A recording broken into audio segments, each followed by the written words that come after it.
The Puck Portfolio with Andy MacNeil.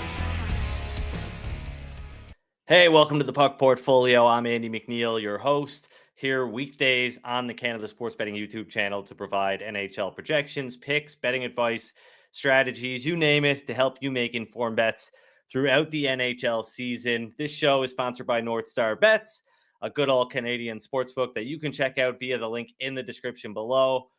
They offer odds on the next day's NHL games, which we really appreciate here on this show. We're going to talk about Thursday's 8-game NHL slate a little bit later, talk a little bit about Wednesday's odds. But yeah, how's everybody doing today? Jake, how are you? How are you on this fine Wednesday morning?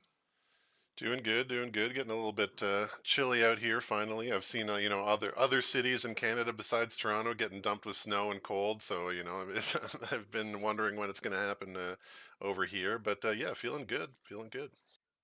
Connor in the chat, Sean also in the chat here saying Connor lost the Rangers minus 130 and Panthers minus 142 last night. Closing line value is dead. Yeah, got a lot of closing line value. The Panthers, closing as high as minus 170 at some spots. That was a tough one because not only did they lose, they got shut out by the Seattle Kraken after a really good start to that game. Where Seattle really couldn't do much in the first period. Unfortunately, the Panthers couldn't convert on any of their chances. The Kraken score on a breakaway goal, just their second scoring chance of the game, into the second period. And Florida didn't recover. They had power play opportunities. They couldn't get one. And it was unfortunate. But yeah, Sean says, great call on Vancouver last night. Thanks. I was the only one that worked out. The Flyers, they outplayed the Predators. They outshot the Preds 2-1 really, and lost in overtime. Tough goal let in by Samuel Urson. Looked like he had it if he had maybe fallen back, sat down on the puck. The Flyers could have maybe pulled that one off coming back from 0-2, but they did not. So yeah, tough night for the Puck Portfolio. A little bit of a tough stretch here, but we're still up on the season, up pretty good. We've got Eric Holla expected to play for the Devils. Connor, letting us know that in the chat. We'll see if there's any other updates coming out right now as we get through this morning here. Obviously, Jets forward Kyle Connor. We talked about that on Tuesday's show. Well, on Tuesday evening, the reports came out, or Tuesday afternoon, I guess. But on Tuesday evening, I saw the report that said Connor would be out, anywhere from 6 to 8 weeks, maybe shorter, maybe longer. The team, I guess, not really going to say that, not going to specify that. So that is, I guess, there's a little bit of uncertainty about the timeline of the injury. But, one way or another, this is not good for the Winnipeg Jets. They are obviously in tough without their best goal scorer, and last night showed that. They scored just one goal in a 2-1 loss to the San Jose Sharks. Not great for the Winnipeg Jets, and they're in action tonight against the Los Angeles Kings. But of course, the market has kind of done its thing now. If we look over at the board right now, the Kings minus 192 favorite at NorthStar Bets right now. The Jets on the other side at plus 160. And believe it or not, but plus 160 actually the best price in market. The model has the Winnipeg Jets as plus 177 underdog. So no value on the Jets, no value on the Kings, but going to be interesting to see what happens with the Jets tonight, whether they can get that offense going again. Seems pretty unlikely. As they go in to face a pretty good defensive team in the LA Kings. Elsewhere, we've got the Penguins coming off their win over the Arizona Coyotes. Last night's dartboard pick. It was looking good, 2-2 heading into the third, but of course the Penguins pulled away, eventually won the game 4-2, and they're in action on Wednesday against the Canadiens, who have had 2 days off. The Devils hosting the Bruins without Charlie McAvoy.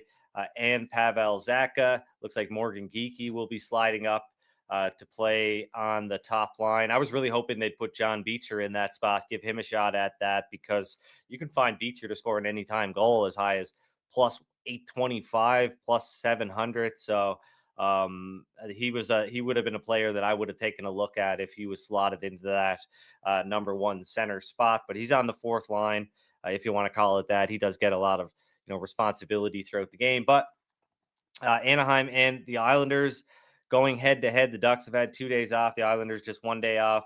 Buffalo and Colorado. The Sabres in their last 3 games, they've played pretty well. Their underlying metrics have been pretty strong.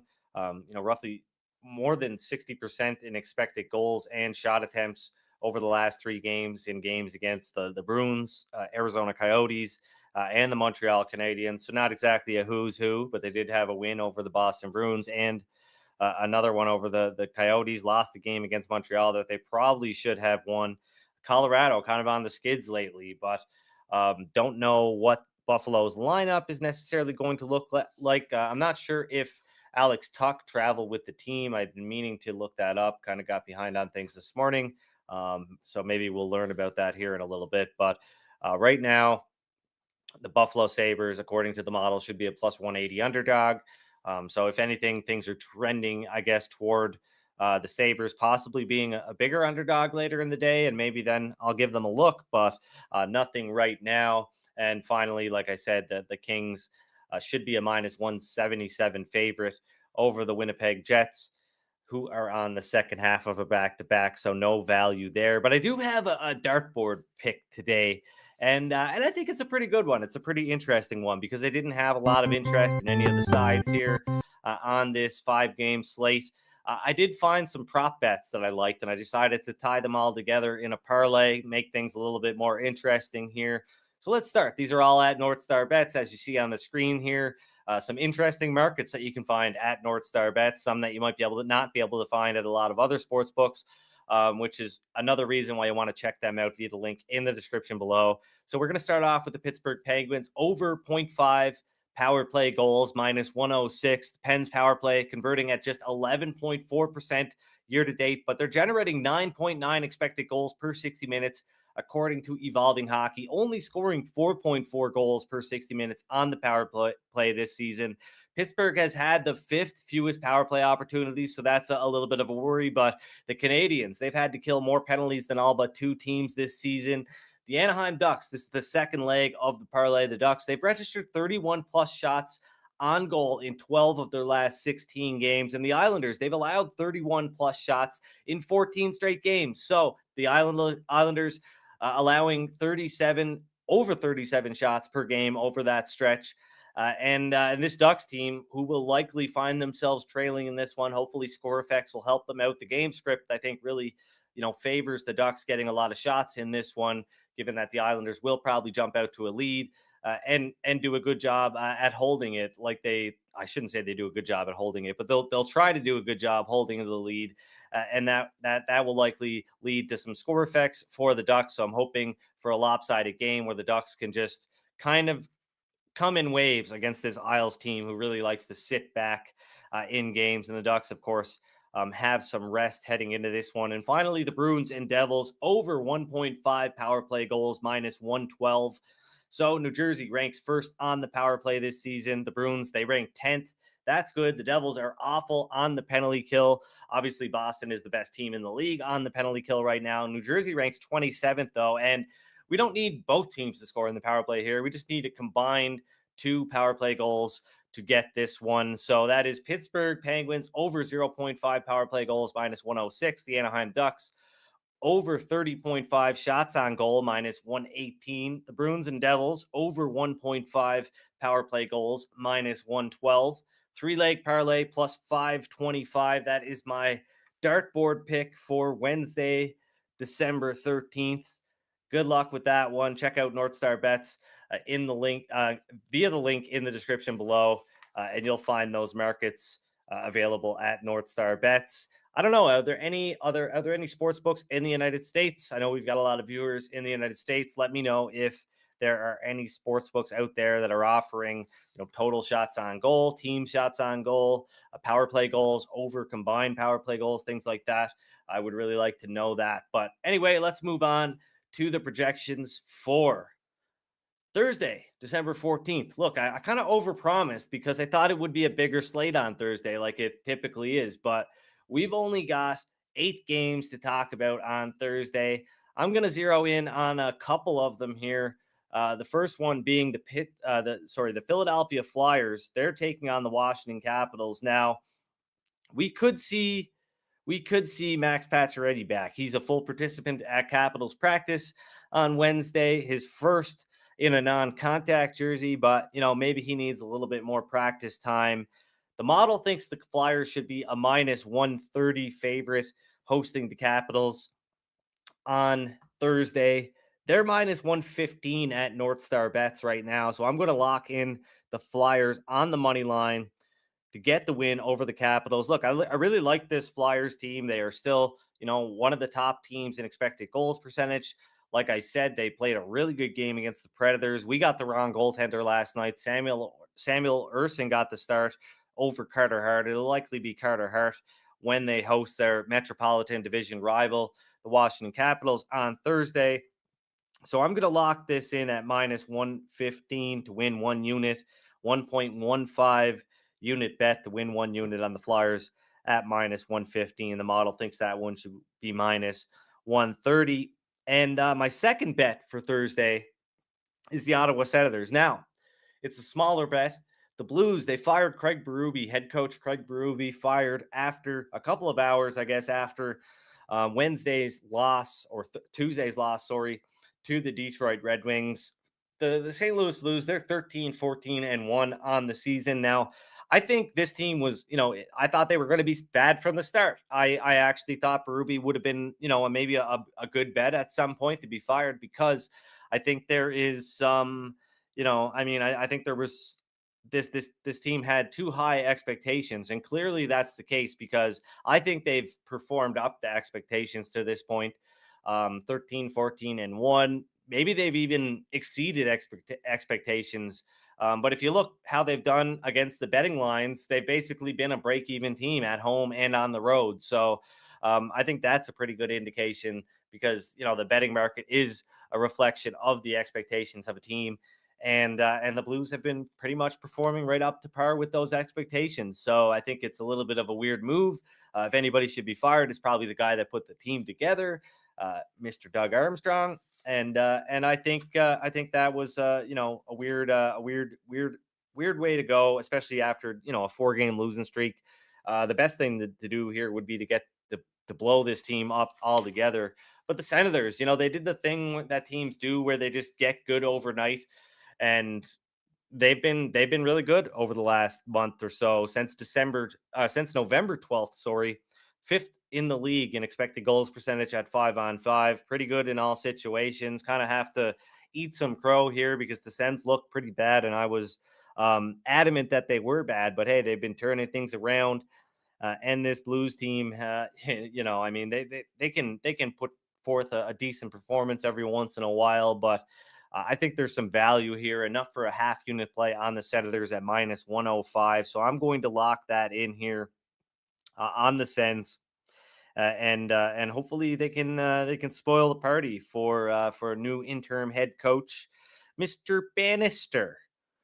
Jake, what do you think about the Montreal power penalty kill and Pittsburgh? I know Pittsburgh's power play has been really struggling, but um, the, the the Canadians, they seem to take a lot of penalties and haven't been very good on the kill this season.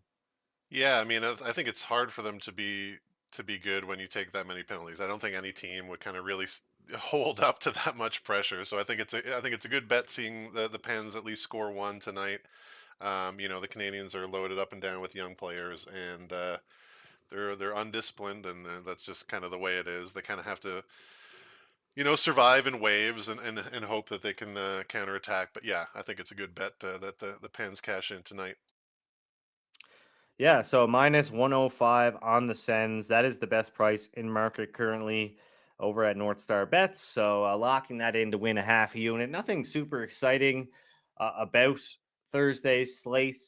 Yeah, I mean, some good games obviously to watch, but from a betting perspective, I don't think there's a lot there when it comes to the sides. So just going with the two plays, chugging along here. It's a long season. I know we're a little over almost 35% of the way through this season, but look, I mean, did a really good job early the first 2 months of the season, kind of capitalizing on the edges that I found.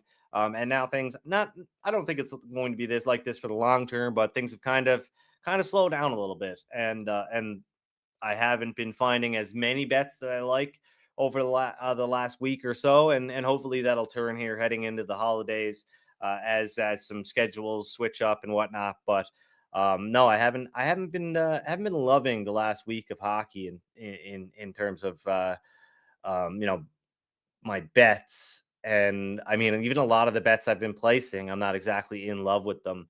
And you know, it's funny. I've been seeing a lot of square sides win, and it's no coincidence that I'm on the wrong side of that over the last few days. But that pretty much does it for Thursday's episode of the Puck Portfolio. If you haven't already, please subscribe to the Canada Sports Betting YouTube channel. Like this video, tell your friends about it. We're going to be here all season long, providing projections, picks, and some banter. You know, a little bit of banter, insights, etc. Check out my article from Tuesday, betting in the weekly dose of betting insights, updated as of Tuesday, December 12th. You can check that out over at canadasportsbetting.ca. Jake, you should have another edition of Jake's Takes coming out this week at some point. Yeah, that'll be up tomorrow about 11 a.m. So check those out. Lots of fun NFL action this week. Nice, nice. Yeah, you can also check out all of Jeff Follett's stuff over at canadasportsbetting.ca. He's put together some pretty nice little SGPs for the Leafs games. He often does that. I believe he hit something at better than 10-1 odds a couple of games ago. So check out his previews of Leafs games and check out his schedule breakdown. Goes through the entire week's schedule and really lays everything out nicely for you. So check all that out over at canadasportsbetting.ca. Like the video, subscribe, helps out a ton. Follow along on Spotify or Apple and rate and review the podcast, please. That helps out a ton as well. But yeah, we'll see you on Thursday, looking ahead to Friday's games, recapping and looking for more betting value on Thursday. But right now, all I've got is the Ottawa Senators, small play, minus 105 to win half a unit, and the Philadelphia Flyers at minus 115 to win 1 unit. I'll see you on Thursday. Good luck with your bets tonight.